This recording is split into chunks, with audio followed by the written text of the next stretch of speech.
Jannatning qizil darvozasini oldida bitta daraxt ko'rsatar ekan. Jannatning darvozasini ham ko'rsatib qo'yar ekan unga.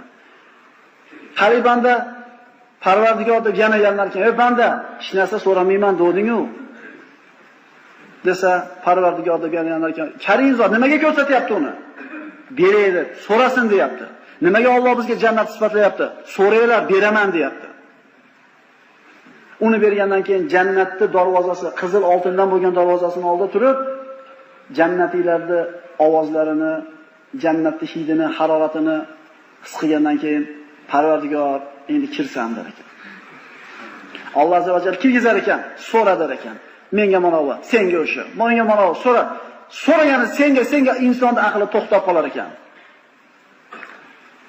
Inson qilib hisob-kitob qilib ko'ring-da. So'rayda shu 5 ta barmog'ingiz bilan o'zi kifoyalanadi. Siz aqlingiz shu 5 ta u yoqqa o'tmaydi. Mana bo'lsa, u yoqqa to'xtab qoladi. Endi nima so'rasam ekan?